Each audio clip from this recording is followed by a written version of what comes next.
Hey there, welcome to StoryLab. This week we're talking about humility while we take a look at the story of two guys on a road trip who had the greatest surprise of their lives.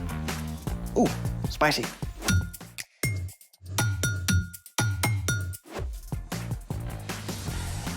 Hey, I'm Carter. And I'm Zeke. We're talking about humility, which is putting others first by giving up what you think you deserve. You know what I've always thought I deserved? What? An invisibility cloak. What would you do with the invisibility cloak? I am so glad you asked. Wrapped in a secret sheath of invisibility, there's nothing I couldn't do. Like acquire extra cookies.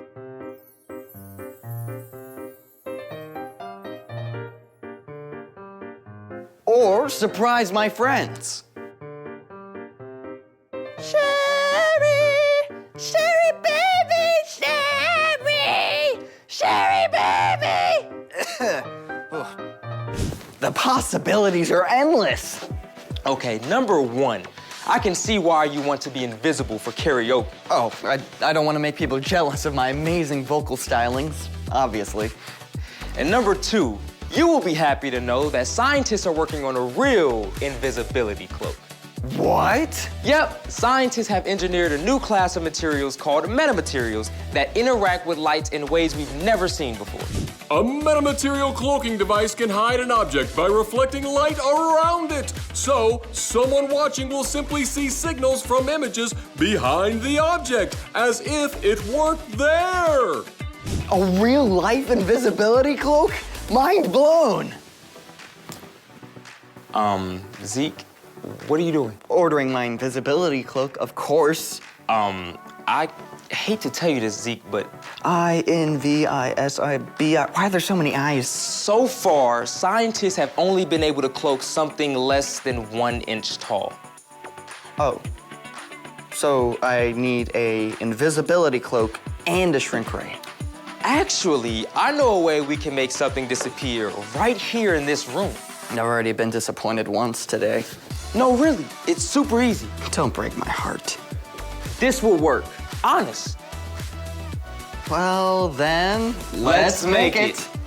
For this experiment, you need a large beaker, a small beaker, and some oil. Step 1, fill a large glass beaker about 3/4 of the way with oil. Step 2, take the small glass beaker and using tongs, push it all the way down into the oil.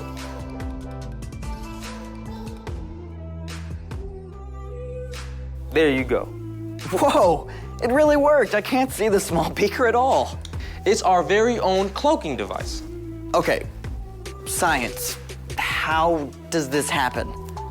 When light travels through glass and then the oil, the speed of light slows down. On reflection, this makes the glass look invisible. The slowing down process of light and reflection through certain objects is known as the index of refraction. The beaker really is in there, right? Yeah.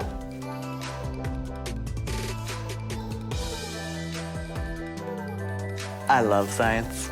Well, we're about to look at something else that wasn't what it appeared to be. It's time for... The story before the story. Today, we're in Luke, the 3rd book in the New Testament. Luke is one of the 4 Gospels, the books that tell the story of Jesus' life. But before Luke, in the very beginning, out of a deep, deep love, God made an amazing world. But when people turned away from God, the world was broken. God made a plan to draw people back into relationship. So at the right time, God's very own son, Jesus, came to live among us. When Jesus grew up, he traveled from town to town, teaching and healing. But the religious leaders made plans to get rid of him. Jesus was crucified on a cross and died. But early Sunday morning, Jesus returned to life. Lots of his friends saw him. Which is where our story starts. Take it away. Hey everyone, I'm Brian. On the very first Easter Sunday, things were a little wild and crazy for Jesus' followers. First, the tomb was empty. Then, some reported seeing angels. And finally, some said they saw Jesus, alive. For those who had not yet seen Jesus with their own eyes, it seemed too good to believe. One of these followers was a man named Cleopas.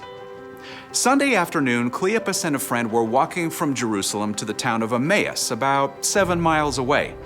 Luke, who wrote down this story, didn't tell us the name of the friend, so let's give him a name. How about, Micah? As they walked, Cleopas and Micah talked about everything that had happened in the last week, trying to understand.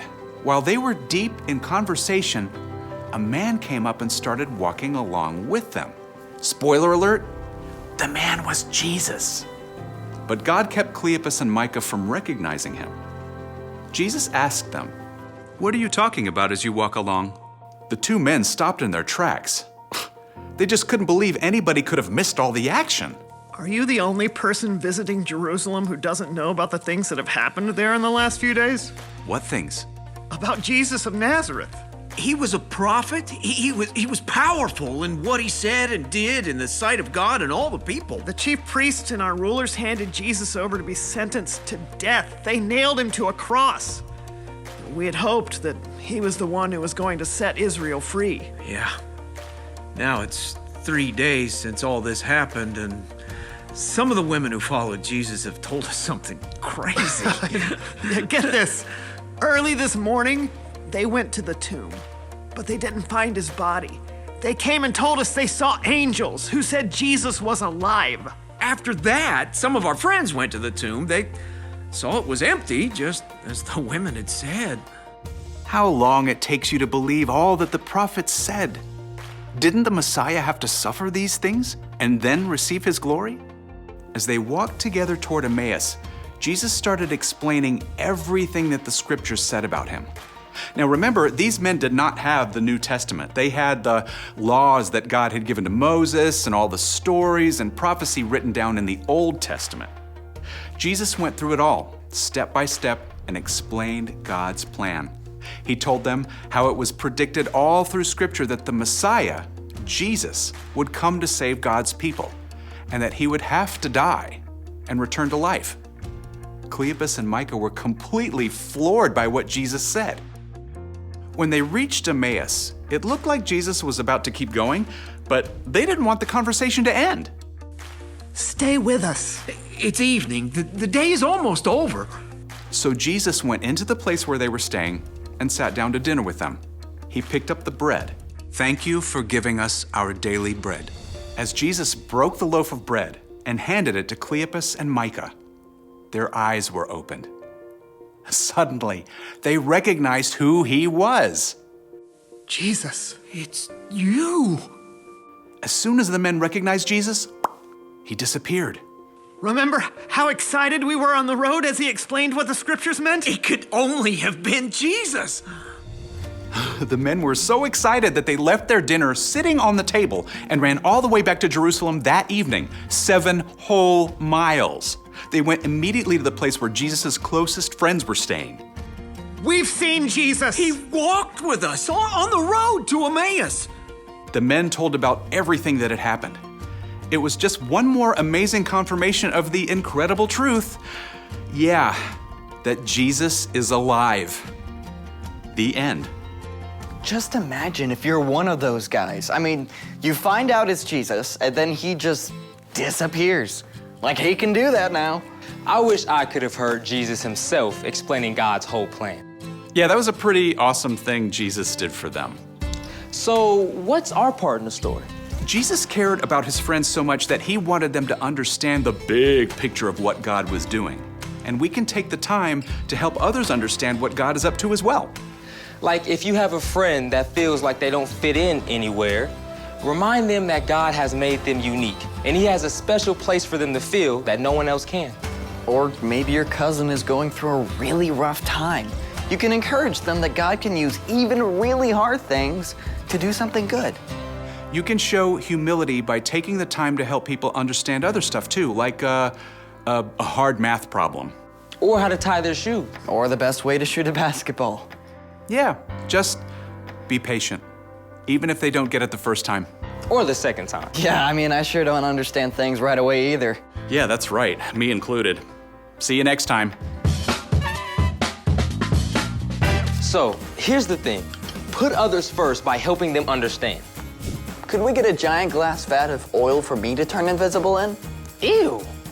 The oil and glass invisibility effect does not work on opaque objects such as humans. Well, rats. How about you just enjoy some karaoke music? Thanks for joining us on the StoryLab. See you next time. Fly me to the moon. Let me play among the stars.